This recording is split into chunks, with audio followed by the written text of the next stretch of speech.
بسم الله الرحمن الرحيم الحمد لله والصلاة والسلام على أشرف الأنبياء والمرسلين وعبد الله الراقو مركلة دين السلام عليكم ورحمة الله وبركاته سو dhawaada dhegeystayaal qaybta saddexaad ee wareysiga dheer ayaan la yeelanay macalin Mustafa Fayrus oo macalin barasara ka jaamacadda Muqdisho ka bixiya afka Soomaaliga iyo suugaantiisa sidoo kale ka bixiya cilmi afeedka ama linguistiga iyo daraasadaha Soomaalida iyo daraasadaha Afrika waxaa kaloo macalin Mustafa ka tirsan yahay macadka cilmi baarista Soomaaliyeed ee ISOS iyo naadiga ahlabuurka iyo qalinleyda Soomaaliyeed ee loo soo gaabiyay magaciisa Somali Ben sidoo kalena wuxuu ka tirsan yahay akademiyada goboleedka af Soomaaliga qaybihii hore barnaamijka waxaan kaga soo hadalnay arrimo la xiriira daraasaadka Soomaalida iyo heerka halka ka soo bilaabmeen faahfaahintooda iyo heerka ay marayaan fikradaha iyo aqoonaha laga dhaliyo iyo sida loo dhaliyo iyo waxyaabo badan la xiriira qaybtan oo ah qaybtii saddexaad uguna dambeysay waxaan ku daraasaynaa podcastkan Cambaabur oo ay idiin soo gudbinaysa Affiliates Foundation think tanks waxyaabaha loo yaqaan ama goobaha cilmi dhalinta ama aqoon soo saarista iyo waaqicooga sidoo kale waxay yihiin shaqooyinka ay qabtaan waxa looga baahan yahay iyo arrimo badan oo kale oo iyaga la xiriira kusoo dhawaada qaybtii saddexaad qaybihii ka horreeyay kuwana waxaad ka heli kartaan meelaha aad ka dhegeysataan dhammaan podcastiska sidoo kalena waxaan idinka codsanaynaa cid kastoo aad isleedihiin barnaamijkan waa xiisan kartaa inaad la wadaagtaan mar kale waxaan soo dhaweynayaa macalin Mustafa kusoo dhawo barnaamijka hor saddexaad بسم الله الرحمن الرحيم وآد بعد ما هتصنت أستاذ عبد الله الراقي iyo Cambaabur podcast aan halkeeni ka sii wadano maxaan ku dhahdaa arrimaha la xiriira cilmi soo saarista daraasaadka Soomaalida cilmi soo saarista waxyaabaha ku geedaaman oo dhan hadda waxaan jecelahay inaan doorkan ama qaybtan saddexaad kaga hadalno waxyaabaha loo yaqaano meelaha loo yaqaano think tankska ama xarumaha fikirka iyo cilmi baarista ama fikir dhalinta ama qof sida uu u fasiri karo ereyga Ingiriis ee think tankska sida la yaqaanana waxa weeye goobo muhiim ah oo saameyn badan leh marka adaynu ku horeyno marka ugu horeysa waxa ay yihiin horta think tankska iyo maxaan ku dhahdaa qeexid hadii la oran karo ama waxay yihiin la fasiri karo deetana aan u galno qaybaha kale ee su'aalaha la xiriira بسم الله الرحمن الرحيم طبعا think tankska marka hore waxay ka bilaabanaysaa yani sida magaciisa tusayo waa haantii afka fikirka lagu ururinayay waxaan berigii 2018 kan isku daynay inaan erey bixin Soomaaliya u sameeyno barnaamijyo aan qabanaynay marka waxaan think tankska ku magacaabnay xarumaha fikirka iyo cilmi baarista sababtoo ah waxay qaban cilmi baarista way sameeyaan fikirna way curiyaan oo dad yani arrintan laga hadlayo talooyinka ku haboon maxay tahay bay isweydiiyaan marka fikirka iyo cilmi baarista waa labadaas think tanks cilmiguna waa kii dhaliyay dabcan think tankisku meesha ay ka dhasheen ama ay ka imanayaan waxa weeyaan maxaynu eegno cilmigu ujeedada ugu weyn ee laga leeyahay waa inuu nolosheena wax ka bedelo waa inuu nolosha wax u taro waa inuu nolosha wax u soo kordhiyo iyadoo sidaas ay tahay baa markaynu u fiirsano waxaynu arkaynaa tusaalahaan aqoonta ugu badan waxay taallaa jaamacadaha waxaa laga yaabaa marka kulliyadda caafimaadka ee jaamacadi ay leedahay ee magaalada ku taala agagaarkeeda waxaa degan dad aan caafimaadkoodu fiicnayn waxyaabo badan oo laga fayadhowrkii guud uu liito waxyaabo badan oo laga qaban kari lahaana aan laga qaban kulliyadda dhaqaalaha ee jaamacaddu leedahay waxaa laga yaabaa inay jaar leeyihiin ama dhismayaasha ay ku xigaa inay yihiin kuwa magaalada ugu faqiirsan marka cilmigan jaamacadda ku jira dadkii ugu dhawaa wax weyn noloshooda kuma soo kordhinin ardaydu way yimaadaan way bartaan way baxaan marka waxa inta cilmigu maxaa ka faa'iido ah haddii aanu nolosha wax marka think tankiskan waxaa loo sameeyey in cilmigu uu nolosha wax u taro marka iyagu waxay ka shaqeeyaanba sidii cilmigan ay ugu adeejin lahaayeen oo nolosha wax ugu tari lahaa waxaa lagu tilmaamaa inay la mid yihiin marka bridge ama buundadaas ama bridgekaas wuxuu isku xidhayaa nolosha siyaasadaha guud ee nolosha haga iyo aqoontii sidaa darteed waxaa la odhan karaa think tankisku shaqooyinka ama xarumahan fikirka iyo cilmi baaristu shaqooyinka ay qabtaan laba qaybood oo waaweyn ama laba baalo waaweyn bay leeyihiin qayb waa cilmi baaris waynu fasiri doonaa qaybta kaleetana waxa weeyaan natiijadii cilmiga ka soo dhalatay inay u ololeeyaan oo suuq geeyaan oo iyagu inta fayl waxa laga yaabaa iminka inaynu ka sheekayno taariikhdii Soomaalida 2000 sano ka hor natiijada ka soo baxdana maktabad aynu dhigno oo aqoonteenu ay ka mid noqoto laakiin think tankisku taa uma socdaan dhibaatada maanta taagan sidee wax looga qaban karaa marka waa in talooyinka soo baxayna 5 sano kadib ama 10 sano kadib waxay noqonayaan expire. waa inay suuq geeyaan oo ciddii fulin lahayd ama dowladda ama ururada bulshada rayidka ama bulshada kaleeto waa in ay ka shaqeeyaan. qaybta hore cilmi baarista markaynu eegno marka waxay ka shaqeeyaan arrimaha taagan ee siyaasadda, sida cilmi baaristu u samayn lahaayeen dhaqaalaha, arrimaha bulshada, arrimaha deegaanka iyo environmentiga. waxaan kale iminka soo baxay loo yaqaano food and water security, cuntada iyo biyaha arrimahaas la xiriira. waxaa ka mid ah baraha bulshada iyo waxaan loo yaqaan information technology ama agab wacaaleedkan iyo nolosheena saameynta uu ku leeyahay.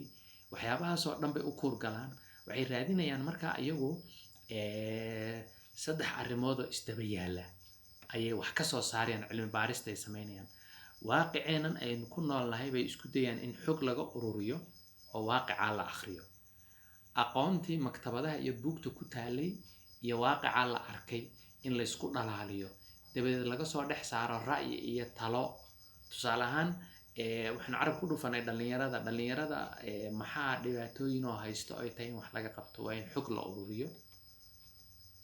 lana maktabadda inta lagu noqdona aqoontii la keeno, la isla akhriyo, ay ka soo baxdo marka in la yidhaahdo dhalinyarada waxaa haysta dhibaatada nooca iyo noocaas ah. si wax looga qabtana waxaa loo baahan yahay tallaabadaasi 1 2 3 4 5 in la qaado. marka tallaabadaas qaarkood waxaa qaadaya dowladda iyo maamulka, qaarkood waxaa qaadaya ha noqdo heer magaalo ama tuulo ama xataa dowlad ha noqdo, waxaa qaadaya qaarkood waalidiinta, qaarkood waxaa qaadaya bulshada, qaarkood waxaa qabanaya iskuulada iyo jaamacadaha. markaas waxay noqonaysaa in marka taas waa midaas waa fikradaha iyo ra'yiga iyo weeyaan. qaybta kaleetana waxa weeyaan inay u ololeeyaan wixii soo baxay, talooyinkaas soo baxay soo dhaliyeen inay u ololeeyaan oo suuq geeyaan. 3 meelood bay marka halkaasna aad ay ula xidhiidhaan maamulada. maamul hoose oo deegaan ha noqdo oo dowladaha hoose oo marka anaga bulshadeena Soomaaliyeed aan eegno baahida ugu badan loo qabo. magaalooyin bay fatahaad dhacayaan, roob baa da'aya, dhibaatooyin buu u geysanayaa. dhibaatooyinkaas waxaa laga yaabaa malaayiin dollar oo khasaara oo mararka qaarkood naf ay gasho. laakiin haddii inta cilmi baaris la sameeyo tallaabooyin caadi la samayn lahaa, waxaa laga yaabaa inay ku bixi lahaayeen wax $100,000 ama ka yar $100,000 ba gebigooda dhanba. laakiin looma diyaar garoobin, lagumaba sii baraarugin. markaasaa waxaa iska dhacaya dhibaatooyin noocaas. marka in muxuu ahaaye mas-uuliyiinta inay la xidhiidhaan oo fikradihii iyo talooyinkii helaan ay u suuq geeyaan, ay ku qanciyaan, u ololeeyaan, ay cadaadis ku saaraan. waxaynu aragnaa Human Rights Watch baad warbixin soo saartay baa leeyahay xuquuqda iyadu waxay doonaysaa in siyaasiyiinta ay ku qasabto inay ilaaliyaan xuquuqda aadanaha. tusaale ahaan yani waa taas oo kaleeto tusaale ahaan. waxaa kaloo la xidhiidhaan dadweynaha,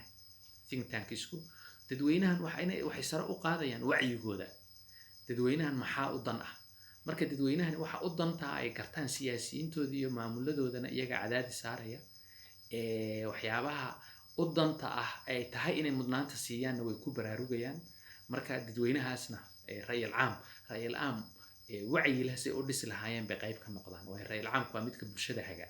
marka ra'yil caamku hadduuna wacyi ku dhisnayn, waxaa laga yaabaa bulshadu inay iyagu dhibaato isu geystaan. waxaa kaloo ay xooga saaraan inay xiriir joogto ah la yeeshaan warbaahinta. oo warbaahintu waa tii xogtan faafin lahayd, galaangal u samayn lahayd, ra'yil caamka beeristiisa qayb ka noqon lahayd, waxyaabo noocaas oo kaleeta. markii guud laga hadlo think tankiska ama xarumaha fikirka cilmi baarista, fikrad guud qeexidooda intaas ayaan kusoo koobi karnaa. hawlaha kala duwan iyo fikradaha shaqooyinka kala yani faraha badan ay qabtaan xarumaha think tankisku ama xarumaha fikirka iyo cilmi baaristu. dabcan sidii qaybihii hore barnaamijka ku aragnay qaar badan oo kamid ah xarumaha cilmi baarista Soomaaliyeed waxa ay u shaqeeyaan ama ay mataqaanaa soo gelayaan noocan imika ka warramayno think tankiska. marka hawlahaas iyo daraasadaha ay xarumaha sameeyaan imika iyo waxay ku kala duwan yihiin shaqooyinka ay qabtaan. waxay daraasadahaas ku kala duwan yihiin, waxay iskaga mid yihiin. xarumuhu waxay kala yihiin ama waxay isku yihiin haddii aynu dul marno maxaad ka wada kar lahayd? horta xarumahan fikirka cilmi baarista hawshay sameynayaan waa qayb ka mid ah cilmi baaristii Soomaaliyeed. laakiin qaybtani waxay leedahay astaamo gaar ah. astaamaha gaarka ay leedahay waxa weeyaan waa arrin la xidhiidha public policy, siyaasadaha guud ee bulshada lagu hagayo. arrimahoodana lagu maaraynayo waa arrin la xidhiidha nolosha maanta culeysyada ina haystaa maxay yihiin waa arrin u raadinaysa xal culeysyada iyo mashaakilka ina haysta maxaa xal u ah waa arrin ka shaqaynaysa oo dorosaysa berri intay dhibaato dhacdo inaan la sugin berri tallaabooyinka fiican ee mudan in maanta la qaado si berri qurux badan loo gaadho maxay yihiin waxaa laga yaabaa marka loo diyaar garoobo kharash yar inuu ku kaco laakiin haddaan loo sii diyaar garoobin berri inay culays weyn ay inagu keento marka iyagu waa wax baahida maanta taagan siyaasadaha guud ee nolosha taabanaya xal ah isla hadda loo baahan yahay inay keenaan waa dhinacaas marka waa chapter ka mid isla cilmi baadhistii guud laakiin nolosha waa inuu taabanayaa maanta hadduuna noloshan taabanaynin oo uu yahay inta la qoro wax maktabadda la gelinayo un iyagu ma danaynayaan wax toos haddaan hore ugu soconno maxaan ku dhahdaa fikradda ay ku fadhiyaan iyo shaqada qaabka u qabtaan baan kasoo warranay kaalinta leeg ayay ka qaataan ama ka ciyaaraan qaabeynta siyaasadaha dalka ama dalalka si guud yani fikrad ahaan iyo siyaasadaha caalamka labadaba horta baahi badan baa jirta qaabeyntan waxay ku noqonaysaa sidii loogu baraarugo baahidaas baahida loo qabo xarumaha fikirka iyo in si gaar ah dhinacaas mudnaan loo siiyo fikirkii cilmi baadhista maxay tahay dabcan nolosha markaynu eegno waxaa muuqanaysa haddaynu dib u raacno sooyaalkii aadanuhu intii uu soo jiray noloshiisu maraaxil kala duwan bay soo maraysay marka nolosha casrigii waxyaabihii waxaynu arkaynaa bani aadamka tiradiisu inay badatay noloshiisuna inay noqotay nolol isku sii murugsan dhinacyo badan iska saameynaysa arrintaasi waxay u noqonaysaa marka dib loo eego berigii kacaankii warshaduhu qarnigii 18aad markuu dhashay weliba markii dambe magaaloobiddu ay soo baxdo qarnigii 19aad kacaankii warshadaha ee labaad uu hana qaaday magaalooyinka waaweyn ay soo baxeen dadku marka hore si teelteelay u kala deganaayeen laakiin markan waxaad dadkii adduunyaduna way bateen goob bayna isugu imanayaan magaalo la yidhaha marka mashaakil baa ka dhalanaya kacaanka warshaduhu wuxuu keenay mashaakil dhaqaale talooyin baa loo baahan yahay aanu ku fillayn qof keliya marka waa xarun cilmi baadhayaal kala duwan ka shaqaynaya oo dhinacyo kala duwan ka eegaya oo arrintan dhaqaale laga hadlayo dhaqaalayahan keliya kuma filla waa in dhaqaalayahan ka shaqaynaya waa in kii kale arrimaha bulshada kii sociology-ga iyo kii siyaasadda waa inay ku wada jiraan oo haddii kaleeto taladu ma miisaanaanayso talo dheeli tiran oo hadda waxaad beredweyd waxaa haystay cudurkii COVID-19 soo maahayn qolooyinka caafimaadku marka tallaabooyin iyo waxbay dadkiibay kala hadlayaan way wacyigelinayaan way baraarujinayaan laakiin baraarujinta waxyaabo kalaa ka soo baxay cudurku waa halis tusaale ahaan baa loo sheegayaa cudurku dawo ma laha tii waxay keentay marka dadku inay cuqdad ka qaadaan oo ileen cudurkan maadaamuna dawo ka lahayn dadkaa takooraya oo cambaaraynaya marka qofkii inuu qarsado arrin maaha caafimaadkii ah waa arrin bulsho markuu qarsado marka isagoo cudurkii qaba uu qarsado xaafadda deriskiisii u sheegi maayo wuu sii faafinayaa marka ilan wuu qarsanayaa marka waa arrin u baahnayd markii dhakhaatiirta caafimaadku dhinacan kalena qolooyinkii sociology-ga anthropology-ga ee arrimahaas shaqada ku lahaana in ayagana ay talada qayb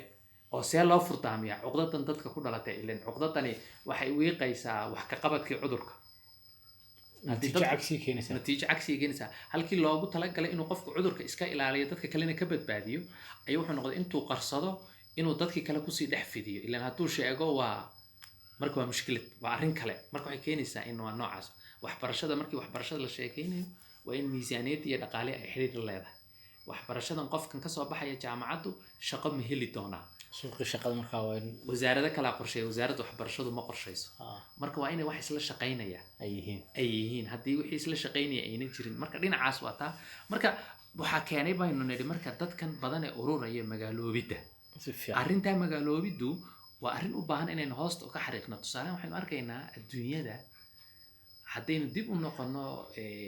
200 oo sano haddaynu dib u noqono waxaa la tilmaamaa dadka adduunyada magaalo deganaa 7% iyo wax yar bay ahayn 7.3 ayaa magaalo ka deganaaba waa 1800 markuu sanadku ahaa laakiin qarnigii 19aad bartamihiisii 1850 buu arrintaasi aad sare ugu kacday ilaa ay soo gaadhay 2007 in dadka magaalada degani ay ka bataan inta miyiga degan caalam ahaan oo 50 dhibic dheeraad inay reer magaal noqdaan 2007 iyo wixii ka dambeeyay 2007 ayay kala wareegeen oo reer magaalku ka sara maray ilaa nabi aadan intii kale reer miyiga badnaan jiray isbedel weyn baa dhacay 2020 imika aynu ku jirnana dadka magaalada degan waa 56% dadka adduunyada طبعا bulshada Soomaalida 40% baa magaalo degan markii laga hadlayo numberka marka waxa weyn marka isku imaatinkaas mashaakilka ka dhalanaya sidee loo maareynaya mashaakilka waxa weyn xarumaha think tankiska ayaa loo baahday sida arrimaha loo maareyn lahaa oo aqoonta iyo aqligii la isugu geyn lahaa mashaakilkii jirayna la akhriin lahaa marka xarumahani waxay kordheen qarnigii 19aad bartamihiisii yani adduunyadan 1950aadkii adduunyadu way isku sii xidhantay globalization baa dhacay markaas waxay noqotay arrimaha siyaasadda iyo dhaqaalaha kaliya ma xiriirka caalamkana inay arrimahan ka noqdaan marka qodobadaas waxay muhiim ugu yihiin marka see loo maareynaya xogtii waa in la helaa la ururiyaa la falanqeeyaa la analyze gareeyaa laga soo saaraa tallaabooyin camali ah oo la qaado oo dhibaatooyinka jira wax lagaga qabanayo waxay ka dhigan tahay marka su'aal baa iman karta halkaas ay iska iman karto laga yaabo in dadku yiraahdaan markii aqoon-yahanadu waxa qabanayaan siyaasiyiinta iyo dadka maamulka ayaaba waa aqoon-yahano waa run waa aqoon-yahano laakiin wuxuu la mid yahay tusaale ahaan wasiirka caafimaadku hadduu dhakhtar yahay oo caafimaad soo bartay macnaheedu ma inuu isagu dadka daweeyo ama inuu cilmi baaris sameeyo hawl maamul buu hayaa laakiin waxaa kaloo ku jirta dadkan maamulka gacanta ku haya hawl maalmeedka ayaa waxay ka mashquulinaysaa wixii oo kale oo dhan marka waa inay jiraan xarumo sidii warshadihii aqoonta iyo fikirka oo kale oo talooyin u dhaliya marka waxay la mid yihiin adigu marka aad baahidaada suuqa marka tagto dhar aad doonayso inaad arad baxdo suuqa waad tagtaa markaas warshado dhar ay soo saareen baad kala xulataa adoo awoodaada dhaqaale iyo dookhaaga iyo tayada iyo wax isku eegaya marka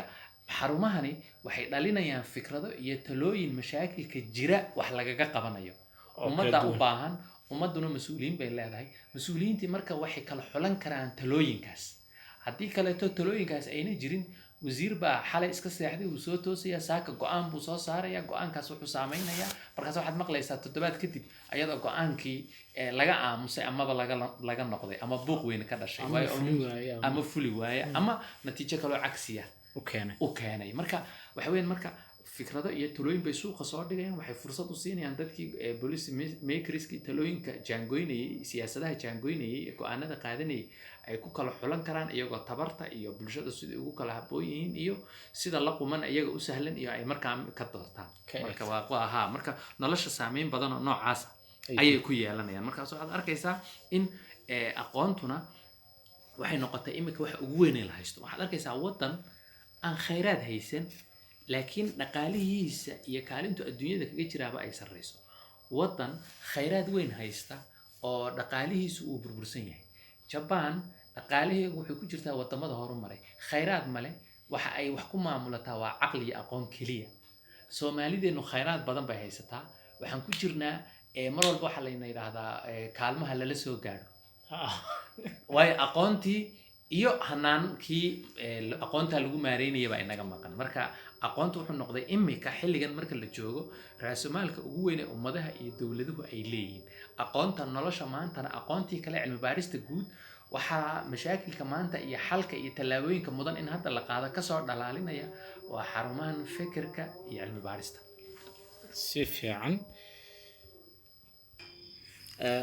si fiican baad u soo sharaxday moogtahay waliba baahida keentay in marka laga yimaado daraasadda caadiga la sameeyo cilmi baarista caadiga la sameeyo aqoonta jaamacadda iyo librariga iyo xarumaha taalla aqoonyahan ku kooban doorka ay ka qaadanayo think tankska ama xarumaha fikirku ay ka qaadanaya fidinta iyo gudbinta iyo saameynta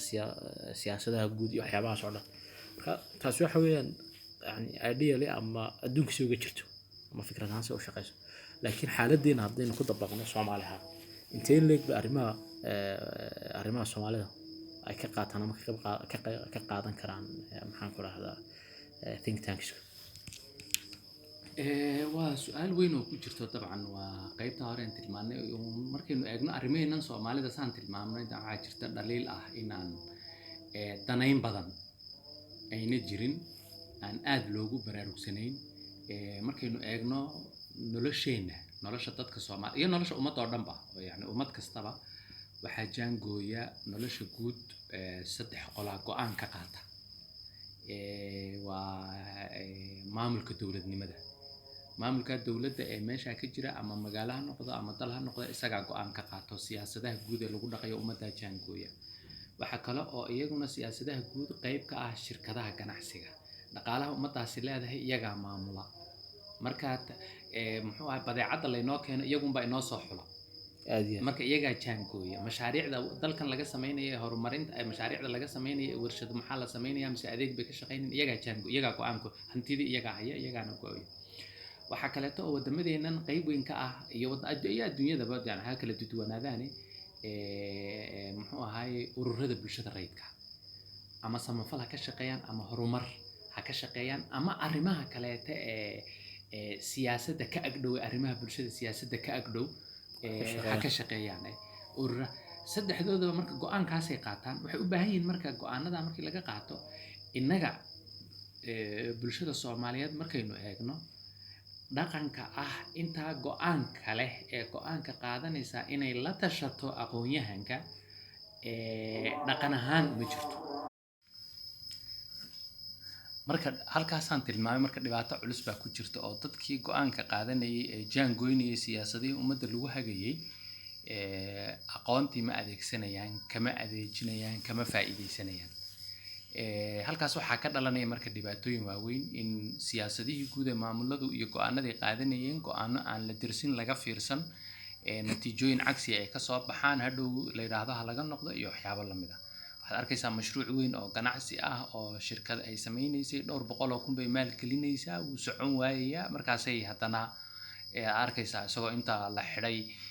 la kala furfuray oo wuxuu khasaaray lacag intaas leeg waxaa ku filayd cilmi baadhis yar oo laga sameeyo oo $10,000 ay ku bixiyaan oo u sheegi lahayd culeysyada ay tahay inay tirada ku darsadaan oo kaleeto tusaale ahaan waxaa la mid ah hay-adihii ururadii bulshada rayidka in ka midii mashaariic ama gargaar ama horumar ah bay qayb ka yihiin projectiyada ay hay-adaha gudbinayaan in badan oo ka mid ah inkastoo inay qaybihii ka horreeyeen soo sheegay ay dhaamaan laakiin haddana waxaa laga yaabaa wax haddii mudnaanta bulshada la eego kaalinta koowaad iyo labaad iyo saddexaad iyo afraad soo gelayay inay iyagu sheegaan oo kii koowaad iyo labaad ayna qoladaa kale ay ka tagaan qoladaa kale ay wax weydiinayaan iyagu wixii loo sheegaba inay gacan ka geystaan oo bay u badnayd marka halkaas marka waxay u baahan tahay in dhaqankaas la beero ah in aqoonta iyo aqoon-yahanka laga faa'iidaysto laga adeejiyo ay noqdaan kaalin ay ku yeeshaan talooyinka warshadii talada soo saaraysay oo inta go'aanka qaadanaysana ay ka faa'iidaysan lahayd waxaan ku tilmaami karnaa arrintaa maqan dhaqan ahaan u maqan in ay la mid tahay sidii dherigii la karinayn dhardhaaradii oo kale marka aqoon-yahankii waa dhardhaar maqan marka marka dhinac ka daadanaya bulshadii meel bay joogtaa intii go'aanka qaadanaysana meel bay joogaan aqoon-yahankii oo dhardhaarkii saddexaad oo dhammaystiri lahaa ayaa maqan oo bulshadan wacyi gelin lahaa aqoon-yahanka talada siyaasiyiinta iyo maamulka dadka gacanta ku haya talooyin ku biirin lahaa isu dheelitiri lahaa marka inay noloshu si fiican ay u karsanto oo nolol fiican oo ay noqoto ay wax fiican ka dhashaan ay soo bixi lahayd marka halkaa marka la eego innaga kaalinta ay ku leeyihiin aqoonta iyo aqoon-yahanku jaangoynta iyo ka tala bixinta siyaasadaha guud ee ummadda lagu hagayo aad bay u hooseysaa aadna way u yar tahay dhardhaarkaas maqan bayna ka dhigan yihiin khasaaro badan oo waqti iyo maaliyad iyo xoog ihina wuu inagaga lumaa marka waa dhaqan aan habboonayn cidina ayna ka faa'iidin oo u baahan in meesha laga saaro waa si wacan marka iminka markaad sidaa u sifaysa xaaladda think tankska Soomaalida oo ah inuu doorkii ay ciyaari lahaayeenba inuu dhaqan ahaan u maqan yahay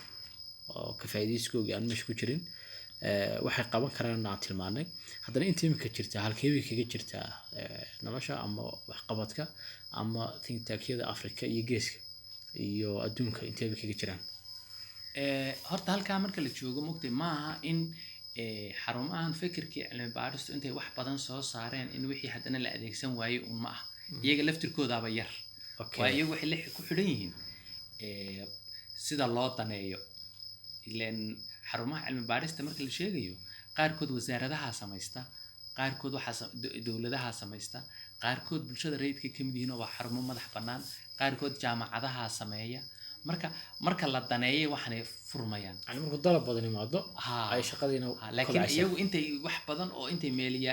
waxyaaba mucjiso waaweyn intay ku taliyeen la wada qaadan waayay meeshii ma wada aha wixii baaba maqanba marka horeba waxaana maqnaysiinayana waxa weeyaan dareenkii in baahidani ay jirto oo ilaan baahidii suuqa markaynu haddii ganacsadaha suuqa dharka keenaya cid ka iibsato waa dhar ma keenayo saas oo kaleeto marka haddaynu eegno marka khariidada sidee bay uga jiraan qodobka aad sheegtay waxaa si fiican waxaa jira warbixin sanadla ah oo jaamacadda Pennsylvania ee waddanka Mareykanku ay diyaariso oo ka diyaariso xarumaha fikirkii cilmi baarista ee adduunka ka jira tirakoob ay ku samaysaa intay sahaamin ku samayso haddana ranking say u kala sareeyaan bal waxqabadkooda iyo meelaha ay ka shaqeeyaan si ku kala duwan yihiin iyo warbixin dhinacyadaa tilmaamaysa ayay jaamacaddaasi soo saartaa 2006 ayaa la bilaabay warbixintii ugu dambeysay waxay ahayd tii 14aad waxay soo baxday bishii Janaayo January 2020 dhowr bilood ka hor ayay soo baxday waa tii sanadkii 2019 sidee bay xaaladee bay ku sugnaayeen xarumaha fikirkii cilmi baarista ee dunida ka jira sawir guud bay marka inaga siin kartaa siday kale yihiin Soomaalidu kaalinta ku leedahay iyo adduunkiyo warbixintaasi sida ay sheegtay xarumaha cilmi baarista iyo xarumaha fikirkii cilmi baarista ee adduunka ka jira waxa weeyaan 8248 xarumood kuwa dawladda samaysay kuwa bulshada rayidka ay sameeyeen oo xora kuwa axsaab siyaasi ay samaysteen kuwa jaamacada ka tirsan kuwa aan jaamacada ka tirsanayn noocyo badan bay leeyihiin tirada guud markaad eegtid kala bar ka badan waxay ku yaalaan Yurub qaaradda Yurub iyo Mareykanka waqooyi waa wadamadii reer galbeedka 52% qiyaastii xaggaasi ku jira 48% adduunka kale adduunyadii kale oo dhan ku haray haddii waddanka Mareykanka kaligiis la soo qaatana 23% xarumahaasi waxay ku yaalaan waddanka Mareykanka kaliya yani waa in rubuc ku dhow afar xarumood oo kasta oo adduunyada ka jira mid kamid ah Mareykan ku taala xarun cilmi baadhis iyo dalka Mareykanka qura marka waxay ku tusaysaa marka adduunyada horumartay marka waxa isweydiin leh yani waxa isweydiin leh waxa muuqata fikirka iyo aqoonta iyo fikirka ay ka faa'iideysteen waa waxa u sahlay horumarka waana ta ay horumarka ku sii wadaan si fiican oo haddii fikirkaasi uu yaraado horumarkoodina tartankii adduunka way ka harayaan ama dib bay uga dhacayaan geeska Afrika haddaynu u nimaadno shantan dal ee geeska Afrika sida uu ku sheegay warbixintaasi ay sheegtay waxay ku sheegtay in 93 xarumood ay ku yaalaan waa geeska Afrika si fiican geeska Afrika tirada dadka ku nool sanadkan 2020 shantaas dal waxa lagu qiyaasaa 191 milyan geeska Afrika shanta dal ee ku yaala waxay la mid yihiin xarumaha fikirka cilmi baarista ee ku yaala waddan kaliya South Africa Afrikada Sahara ka hooseysa hadaynu soo qaadano iska agdhow South Africa kaliya waxa ku yaala 92 xarumood shantan dalna 93 intaas labadaas xabad bay hadal dheer waa mugta waa waliba Djibouti iyo Soomaaliya iyo Kenya haddaad sidaa waliba u eegto waxaa laga yaabaa xarun South Africa ku taala dhinaca wax soo saarka inay dhowr xarun cilmi baarisood oo ku yaala geeska Afrika inay ka badan tahay xagga wax soo saarka aqooneed ay soo sameeyay iyo shaqada ay ka badan tahay marka xagga warbixintaas waxay sheegtay Soomaaliya waxa ku yaala 6 xarumood haddii wadamada geeska aynu eegno waddanka ugu roon oo xarumaha cilmi baadhista leh waa Kenya. Kenya keliya waxaa ku yaala 56 xarumood, halka Ethiopia ay 26 yihiin. tirada dadka Ethiopiana markaad eegto Kenya 2 jeer iyo ka badan weeyaan. ay ka badanta Ha dalahaan ka weynta. ha marka halka markaad eegto geeskeenan Afrika waxa ugu roon Kenya. Marka dhinaca marka la eego waa wax aad u yar, waa tiro aad u yar. Soomaalida markaynu eegno inta ay soo saaraan aad ay u yarto. Waxa laga yaabaa 6doodaas oo la isku daray xarun cilmi baadhiseed oo ku taala South Africa ama Kenya ku taala inay ka wax soo saar badan tahay baa dhici karta. laakiin dhinaca kaleetana xarumahaasi waxa la hubaa 20 sano u dambeeyay inay abuurmeen ka hor ma jiri jirin gebigooduba. oo dhinaca markaad eegto waa rajo wax soo kobcaya. burburadii colaadaha iyo muxuu ahaaye xaaladihii murugsanaa ee laga soo baxayay kasoo kabashadii marxaladda kasoo kabashada ah ay qayb weyn qaybkiina la soo kacayaan. marka halkaa markaynu eegno waxa weeyaan tira ahaanna way yar yihiin, wax soo saarkooduna uu kooban yahay dabcan. marka waa wax u baahan in na tusinaysa xaaladda geeska Afrika uu ku sugan yahay iyo yani baahidiisu waxay ku jirtaa manaatiqda adduunyada ee ugu baahida badan waxyaabaha noocaas ah, oo sababtoo ah waa mantiqo colaado joogto ah kusoo jirta. si fiican colaadahaasi ha noqdaan colaado u dhaxeeya dowladaha deriska ah. Soomaaliya iyo Ethiopia way islaayeen, Soomaaliya iyo Kenya colaad baa u dhaxaysay, Eritrea iyo Djibouti colaad baa u dhaxaysay, Eritrea iyo Ethiopia colaad baa dhex martay. yani waa qaarkood colaadahu maba joogsaninba. si fiican waddan kastana gudihiisa marka la eego colaado sokeeyo oo gaadhay dagaallo baa ka mid ah. Soomaaliya iyo Ethiopia ugu muuqda. Soomaaliya 80maadkiiba yani xaalad colaadeed baa 80maadkii la galay, 10 sano oo colaada markii lagu jiray dowladdii dhexe burburtay, kadibna colaadihii way sii baaheen. Ethiopia colaaday ku jirtay iyaduna saas oo kaleeto dowladdii dhexe dhacday. marka waxaa ku jirta xaalado colaado geeska Afrika ka jira, waxaa ka jira xaalado dhaqaale dhib badan. muwaadiniinta dalalkaas ku nool dhaqaalahoodu aad buu u hooseeyaa, haba isdhaama ama ha kala darnaadee isma dhaame uu kala daran yahay. khayraad badan bay leeyihiin, mantiqo istiraatiiji ay degan yihiin. mantiqada istiraatiijiga adduunyadu way danaynaysaa, waa lagu dul loolamayaa. hadda Soomaalida waa lagu dul loolamayaa. loolankaasi seen ula falgalaa haddii waxaad noqonaysaa caws maroodi ku dul dagaalamayaan. haddii xirfad aad la timaadana waad ka faa'iideysan kartaa, haddii xirfad aan la imanina waad ku burburaysaa. loolankaas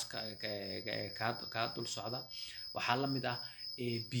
dhibaato biyaa jirta. iminka waa midda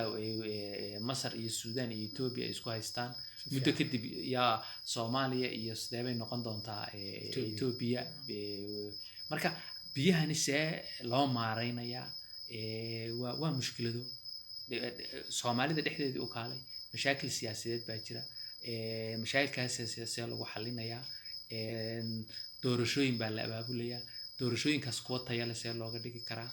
axsaab siyaasiya jirta ama samaysmaysa, deegaanada qaarkoodna way ka jirtaa, deegaanada qaarkoodna way ka samaysmaysaa. axsaabta siyaasigu sidee bay u noqon karaan kuwa kaalintii looga baahnaa qaadan kara oo nolosha dadka wax kusoo biirin kara. deganaanshaha iyo dimuqraadiyadeynta in la dimuqraadiyadeeyo doona sidee bay noqon karaan. yani su'aalo waxbarashadii baa la mid ah. marka su'aalahaas taaganna jawaab bay u baahan yihiin. mararka qaarkood waxaa laga yaabaa dadkii maamulka gacanta ku hayay 3dii nooc aynu soo tilmaanayba ha noqdaane, maadaama hawl maamul ay ku mashquulsan yihiin in go'aano ay qaataan aan ku habboonayn nolosha. hadda waxyaabahan la yaaba waxaa ka mid ah tusaale ahaan dhankan Soomaalida markaad eegto waxaa soo baxay nolosha private-ka ah. waxbarashada waa private, caafimaadka waa private, horumarkii iyo gargaarkii hay-ado private ah ayaa wada. waa qaybihii bulshada rayidka ah. moogtahay maamuladii dowladnimada maxaa u soo hadhay? waxyaabo kooban. marka waa waaqica jira, waa saas soo ma waxaad eegtaa bal siyaasiyiinta wax maamulaya madaxooga waxaa ka guuxaya dowladdii Siyaad Barre ee 100% wax walba gacanta ku haynaysay. dowlad kacaan oo military ahayd oo awood badan lahayd. markaasaa waxaa dhacaysa waxaa looga baahnaa tusaale ahaan waxbarashadan privateka ee xoogga leh inay maamulkan dowladnimadu inuu hago inuu tayeynteeda ka qayb qaato inuu hubiyo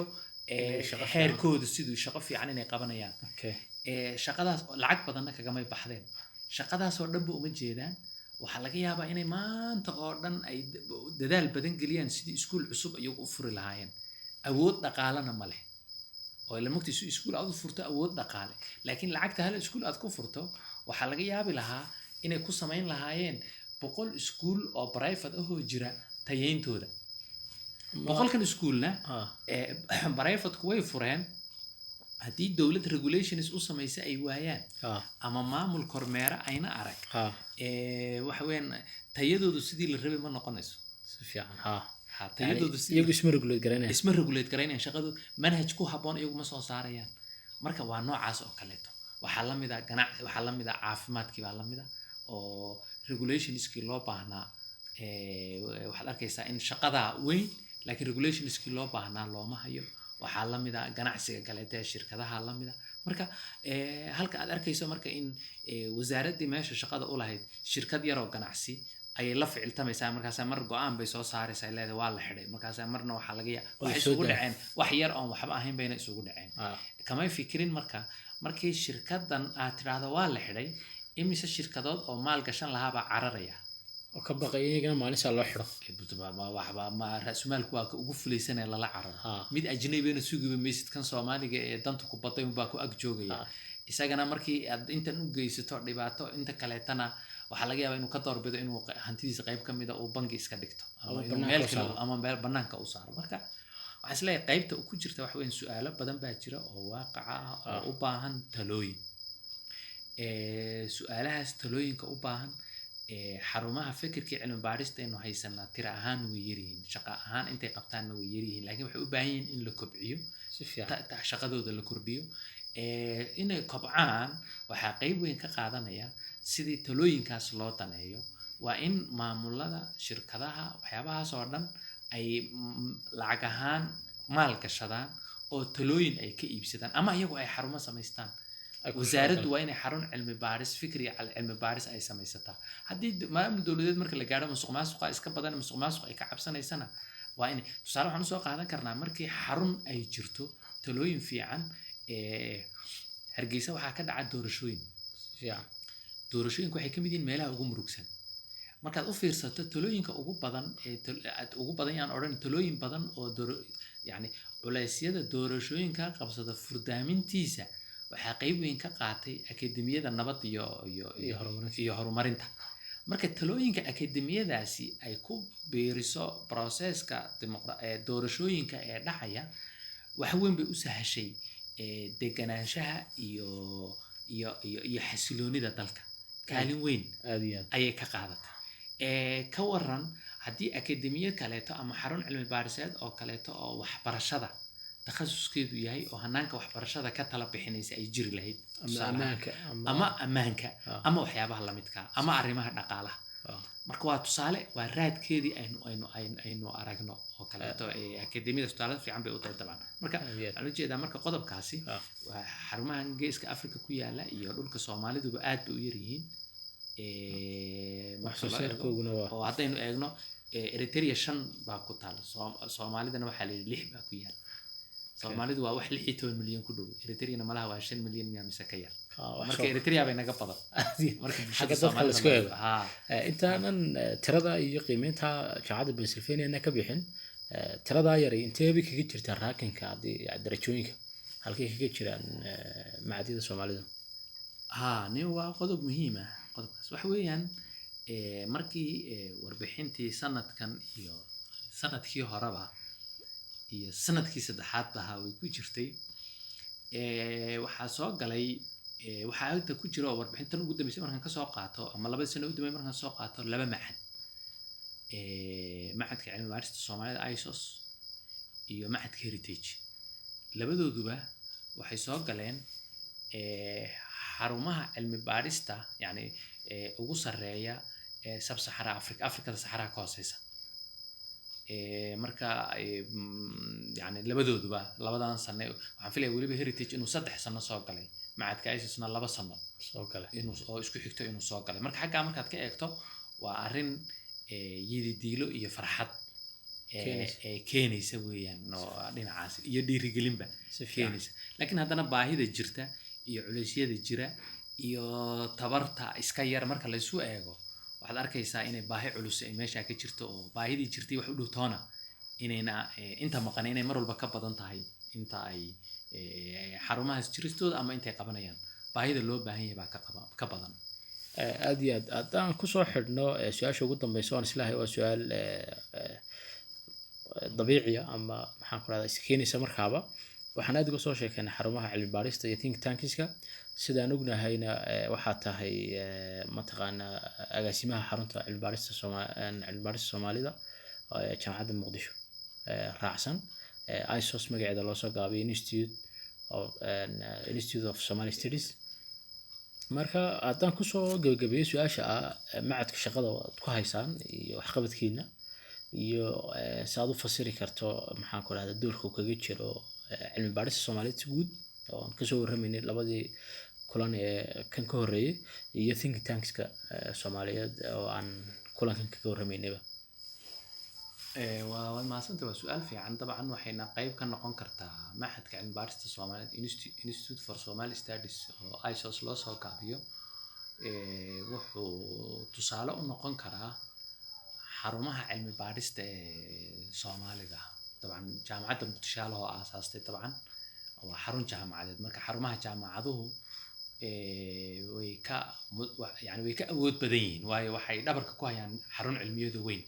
macallimiintii professoradii jaamacadda wax ka dhigayo dhan baa waxay u noqonayaan backup xoog leh oo gacan siinaya ayay u noqonayaan maxadkan cilmi baarista wuxuu qabtaa tan si kooban u kormaro 5 hawlood oo waaweyn shanta hawlood oo waaweyn falsafad guud baa ka dhaxaysa hawsha aan qabanayno waa in baahi jirta ay ka turjumayso hawsha aan qabanayno dhaqaalaha ku baxaya waa inuu yar yahay si aan u joogtayn karno si fiican haddii wax tabarta ka weyn aan samayno sanad iyo 2 kadib uu iska joogsan karaa marka inuu joogsado waxaa ka fiican in wax tabartaada aad samaysidoo tayeysid qodobka kale oo saddexaad oo siyaasadaas ku lug leh waxa weeyaan si qodobadaas baahida aan inuu baahida jirta uu ka turjumayo waxaan bilowga hore iska ilaalinay in uu noqdo wax projectiyo hay'ado kale macadku uu ka helo wuxuu ahaa kharashka ku baxaya waxaa bixisa jaamacadda Muqdisho si fiican marka halkaa waxay ku xidhan tahay mudnaanta saad u siinayso saad u kala dooranayso awooddaada dhaqaale un baad eegaysaa laakiin baahidaad ku jaangoynaysaa laakiin shuruudo hay'ado dibadda ah kaaga imanaya ma jiraan waxayna ahayd in mashaariic hirgala markaan samayno iyo barnaamijyo hirgala markaa kadib cid wax kula qabsataa waad helaysaa laakiin marka hore haddaad isku tiraahdo markiiba dabcan in gacanta dadka kale aad ka helaysaa way fiican tahay laakiin shuruuday marka hore ku aqrin waxaan maya sidanaa ka fiican marka baahidii baa laga yaabaa inaad mudnaantii marka 5 barnaamij oo waaweyn baan qabanaa oo si joogta u dhaca hadda mid waxa weeyaan midka aan ku magacawnay Axos aqoon isweydaarsiga sanadlaha cilmi baarista Soomaaliyeed 2014 aan bilown waxa loogu talagalay inuu noqdo madal horaan u soo sharxay inuu noqdo madal aqoon-yahanada geeska Afrika inuu ay ka qayb qaataan oo aqoonta ay ku wadaagaan wuxuu ku salaysan yahay inagu bulsho waxaynu nahay bulshadan la yiraahdo waa traditional society bulshooyinka noocaas ah waxaa la yiraahdaa waxaa ku xoog badan ku dayashada waa la isku daydaa markii qof jaamacad ka soo baxay ama macalinka jaamacadda dhigaa markuu cilmi baaris intuu sameeyo uu soo jeediyo waxay aqoon isweydaarsigan wuxuu qayb ka noqonayaa beerista dhaqan cilmi baariseed waxaa kugu dayanaya dad hore waxay arkayaan qayrkood oo wax sameeyay iyaguna way sameyn karaan marka dhaqanka beeristiisa buu qayb weyn ka noqonayaa barnaamijyada kaleeto oon sameyno waxaa ka mid ah academic journal la yiraahdo Somali Studies Somali Studies a peer reviewed academic journal for Somali Studies waxa weyn 2000 iyo waxaan bilownay 16 uu volume 1 soo baxay si sanadlo u soo baxa marka waa cilmi baaris isugu jirta cilmi baaristii iska deganayd iyo cilmi baaristii baahida maanta taagan ka jawaabaysa oo su'aalo culus mararka qaarkood aan kharash badan tusaale waxaa ka mid aan ku xasuusta hadda madaxan ku waxaa ka mid ah tusaale ahaan marka bulshadeena Soomaalida culeysyada haysta waxaa ka mid ah sidii magaca loo qori lahaa markaad adigu dugsiga sare ka soo baxaysay magaca shahaadadaada magaca sare magacaaga sibaa loogu qoray higaadiisa jaamacadda markaad ka baxdayna shahaadada magaca waxaa laga yaabaa in si kale lagugu qoray oo higaada wax yar xaraf ama laba inay isweydaarto inaan hal isku hubsado inaan lagu baraarugsanayn dabeed aad baasaboor doonatay baasaboorkana aad magaca higaadiisa si aad u soo qortay ama aad xaaji mid ku dartay midna aad sheekh ku dartay midna aad ka tagtay hadhow waxaad doontay inaad master diyaariso markaad masterka diyaariso oo baasaboorkaaga iyo shahaadadaadii jaamacadda dirto aad labadooda u dirto waxa lagu leeyahay laba document isma leh laba qof baa kala leh kan baasaboor iyo shahaado isla markaas waxay kugu qasbaysaa inaad shahaadadii ama dib u soo bedesho ama baasaboorkii dib u bedesho oo magacii $200 oo tabar u lahayn dib u bixiso waxa la mid ah waxa laga yaabaa qof Soomaali qurba joog ahaay oo ku lahaa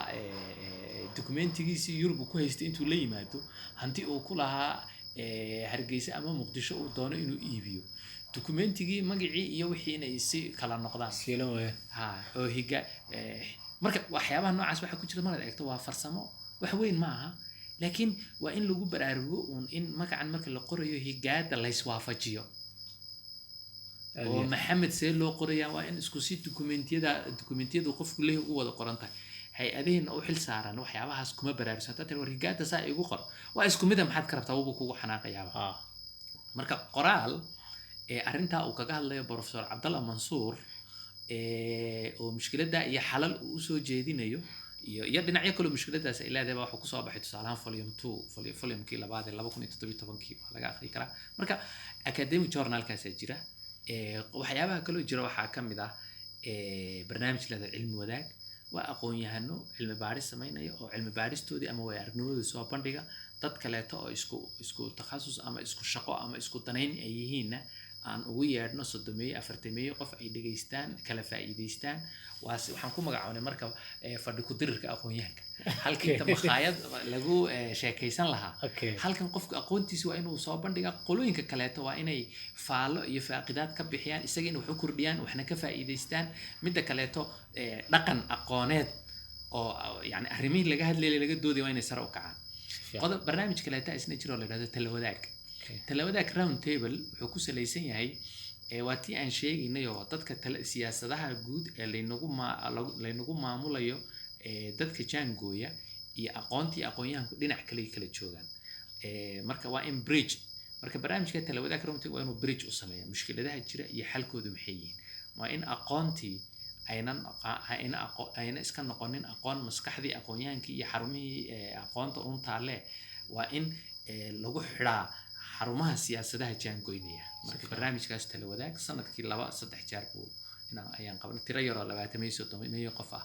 ayaa 30 ka yar ahba ka soo qayb gala barnaamij kale waxa lagu magacaabaa ugu dambeeya SYRI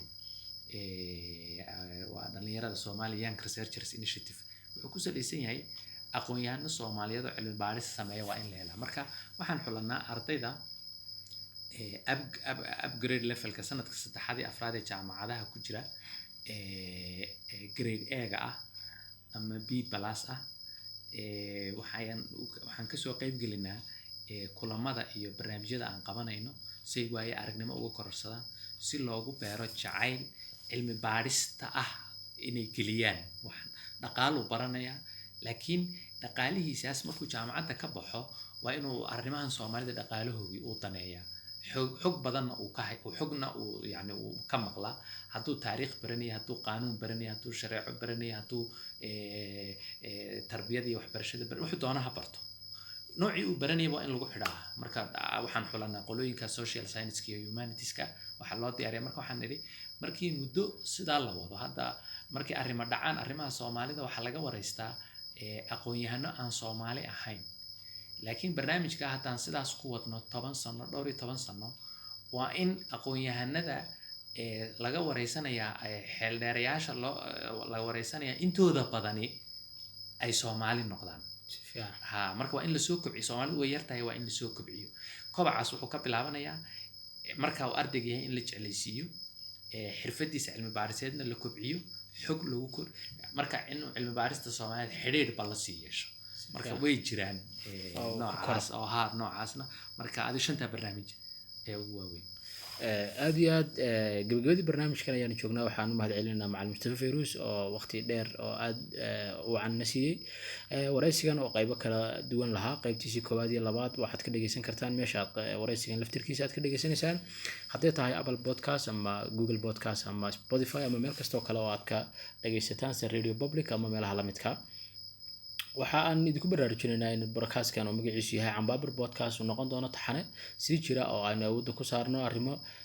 takhasus ah oo aynu ka wareysano ama kala sheekeysano kolba qof khibrad iyo aqoon gooni ah u leh waqti dheerna aan siino sidoo kale waxaan jecelahay inaan idinka codsano inaad la wadaagtaan cid kasta oo isleedihiin barnaamijkani uu anfacaya ama waxbuu u taraya ama way danayn doonaan dhanka kale waa barnaamijkan maadaama uu yahay barnaamij bilow ah oo cusub waxaan jecelnahay inaan talooyinkiina maqalno oo aad nooga soo falcelisaan wixii talo iyo tusaale iyo waliba naqdin aad u haysaan barnaamijka inta markaan soo gaarno waa Cabdullaahi Raage oo ka socda Aphilitis Foundation oo idin leh aad baad mahadsantihiin dhageysi wacan iyo kulan dambe oo xiiso leh insha Allah. Assalaamu calaykum waraxmatullaahi wabarakaatuh.